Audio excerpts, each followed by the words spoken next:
Many Muslims watching the videos never watch the end because they are afraid of what they are reading in these particular passages that I'm giving to them. Guys, I'm doing this because of love for you guys. I'm sacrificing my time, my energy, my sweat, my voice to actually make out these contents, make out these researches for you guys to be able to see these things. One of the things that we're going to see in this video is the fact that Mohammed was actually a sinner, and we're going to be talking about the different passages that you guys are actually obeying, because the Quran tells you guys that you have to obey Muhammad and obey Allah and obey Muhammad. Obey Muhammad is to obey Allah. So if you are obeying Muhammad and your obedience to Muhammad simply means you are obeying Allah according to Quran chapter 4 verse 80.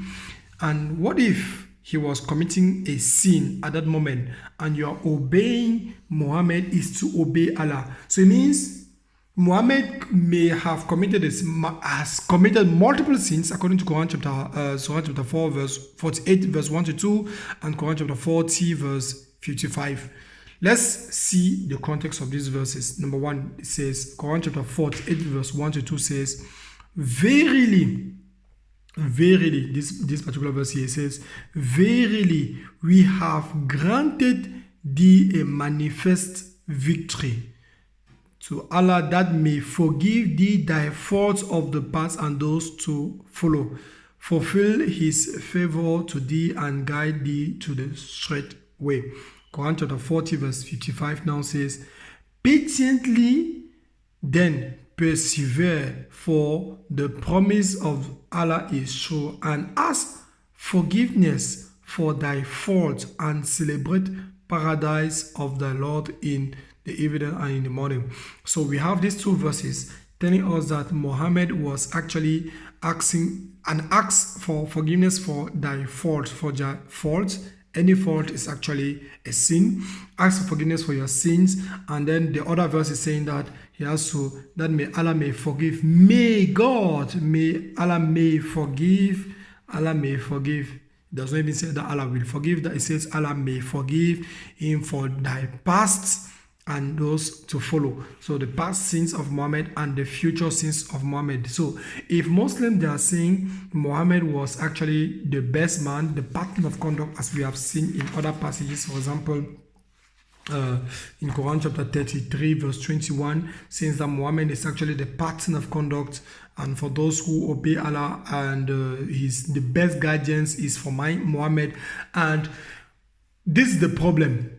If you are saying that somebody is the pattern of conduct, he is having the best guidance, and that same person is actually a sinner, and that same person is also doing sins, falling into sins and asking for forgiveness for his sins, and then you have to obey him, and the obedience of that person is the same as the obedience to Allah. I don't know if you guys have seen the problem with this verse. The problem is this: if obeying Muhammad, let me just draw it so that it can be very easy for everybody to follow. Let me just draw it this way. If obeying Muhammad is the same as obeying Allah, it means any error he makes and then you're supposed to obey this error, it means automatically you're still obeying Allah. If he does good things, you are obeying these good things, it means you are still obeying Allah. If you are obeying Muhammad's evil things and wrongdoings and sins, you are still obeying Allah, because the obedience of Muhammad equals the obedience of Allah. It does not choose. They are not telling you to choose that, hey, the sins that he has said he has committed, he's asking for forgiveness for his sins. You don't have to do those ones. They are saying the obedience of Muhammad is the same as the obedience of Allah. Let me show you guys another thing in the Bible. For example, in the Bible here we see one thing. What do we see? In the Bible here we see the book of John chapter 5, verse 20 something, verse 21. For just as the Father gives life to those he raised from the dead. So the Son gives life to everyone he wants. In addition, the Father judges no one. Instead, he has given all absolute authority to judge. He has given the Son absolute authority so that everyone will honor the Son just as they honor the Father. Anyone who does not honor the Son is certainly not honoring the Father who sent him. So everybody has to honor the Son as they honor the Father. And what is it? So it means, and what do we find about Jesus Christ? About Jesus Christ, we found out in the other passages that Jesus Christ, one, we saw that Satan could not touch Jesus Christ according to what is written here in Sahih al-Bukhari, book number 54, hadith number 506, that Satan could not 506, right up, that Satan could not touch the devil. He always put his fingers on everybody, but on Jesus Christ he could not. Next thing, we also saw that Jesus Christ actually in heaven, ascended to heaven according to chapter 3 verse 55. And then we also saw that Jesus Christ was able to resurrect people from the dead, chapter 3 verse 49 and chapter 5 verse 110. And finally we saw that Jesus Christ was sinless, chapter 19 verse 19. And Jesus Christ also said in chapter 3 verse 50 that we have to obey Jesus. We have to fear Allah and obey Jesus Christ.